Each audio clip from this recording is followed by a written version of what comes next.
Life is not easy. It is not. Don't try to make it that way. Life's not fair. It never was. It isn't now, and it won't ever be. Do not fall into the trap, the entitlement trap, of feeling like you're a victim.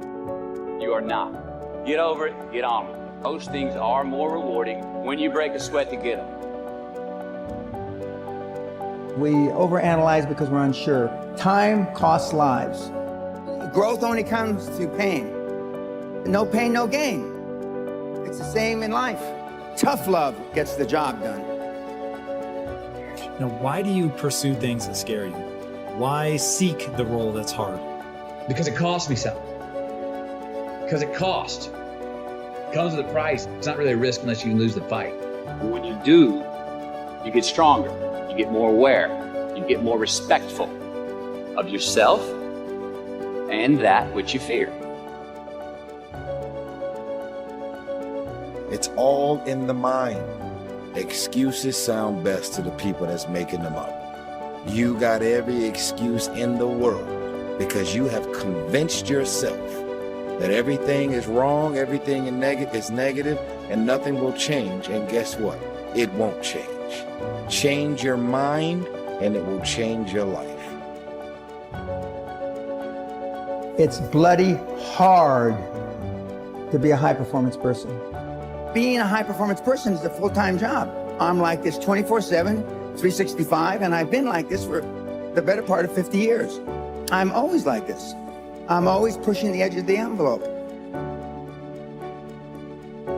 Within every uncertainty, there is hidden possibility.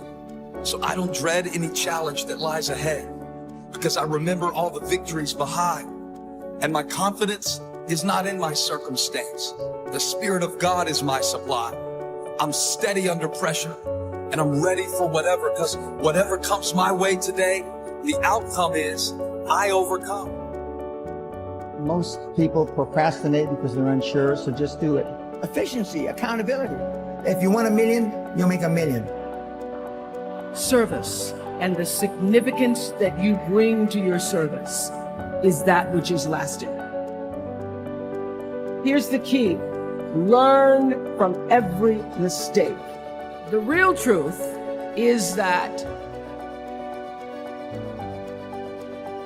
service and significance equals success.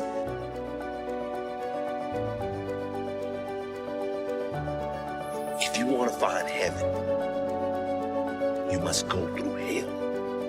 If you want to find growth, you must first go through resistance.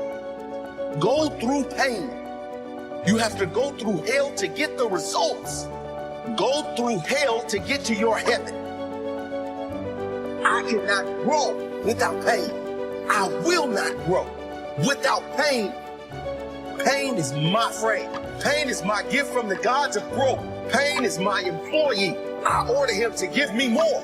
He isn't working hard enough. He must give me more in order for me to grow. See, sometimes we think the pain is what controls us. It's actually our subconscious mind. That if we ever tap into that, that's what dictates most of our lives. Because see, pain is tricky. Because if you don't control pain, it'll control you. Think about what we do the moment we feel that, right? It's back to the two sides of fate, the two sides of pain. See, at that point, I feel like a victim. When you fall down, what makes your mentality change? If there's a great situation or there's a bad situation, how do you dictate that based on the level of pain? Because I think that's where we're getting in trouble at. And so when I started cycling, when I started going to see these doctors, I realized that I turned my greatest pain into my greatest achievement. Well, sometimes your greatest pain, it ain't even about you. It's about a greater purpose. I believe it. Once you become obsessed with something, obsessed, it's okay to be unbalanced for a while. It's okay. Don't be all this stuff people say, you gotta be balanced. Then you get balanced once you become great. And then you help other people become better from you being the best in the world. I'm trying to be the best I can to give you the best that I am.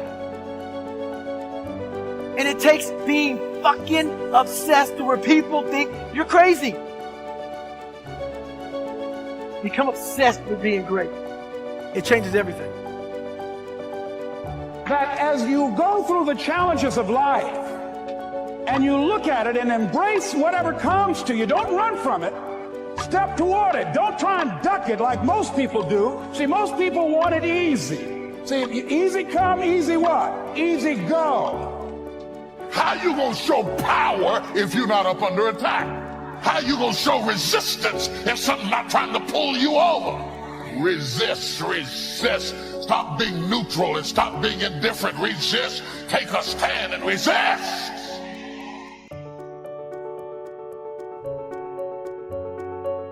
The last time I took an English class, my English teacher told me I was the weakest writer she ever met in her entire life. And the same year I took a speech class, and my speech teacher, he said, quote unquote, Ms. Nichols, I recommend you never speak in public, that you get a desk job. It was demotivated people, sad people, hurt people hurt. Sad people make other people sad. Bottom line, don't take it personal, hurt people hurt. I had to literally be willing to not only relocate my mind, but relocate my body so I can relocate my finances. And relocate my possibility, relocate my son's future. I was very clear the future my son was gonna have if I didn't do something. And I was not subscribing to that, not on my watch. So I was willing to be radical. See, most people want the convenience of transformation without the inconvenience. So if you wanna have a conviction for something, you have to sign up to be inconvenienced. We're trying to find convictions and passion and breakthrough on the inside of our box. Well, when you realize that the box doesn't even exist, and so when you start thinking like that, all of a sudden, everything is possible. So I disrupt people when I say, you want to make me extraordinary, because it lets you off the hook. What if you do? What if the God that we call God, the divine, whatever your faith is, what if there's no partial? It's not going to give me a hookup and not give you one. Not going to give me an opportunity and not give you one. I'm just not going to stop because I believe all things are available to us. I'm just willing to go after them. Are you willing? And then that is so disruptive because then you got to make a decision. Because it's easier to live inside the parameters of, well, as a black woman, well, as born and raised in South Central, well, I'm dyslexic. I wrote 7 books. I'm dyslexic. I'm not perfect. What I do really well is I manage my imperfection well. And so we're all waiting for perfect. It's an illusion that will never come to you, and it's an excuse to never show up and play. Your story is not meant to be your fortress. Your story is meant to be your fuel. This is quite a young audience, and I think the reality is the thing that I spend most of my time on is trying to get people to understand that patience is a very important variable of success, and more importantly, that I believe the far majority of people in this room do not have a great relationship with time. I am fascinated by people in this room who are stressed at the ages of 18 and 22 and 25 and 29, like they're running out of time. How many people, by show of hands, are under 30 years old? So for me, as you can imagine, when I see all those hands go up, you can put your hand down. Yeah, you're good. Okay, good.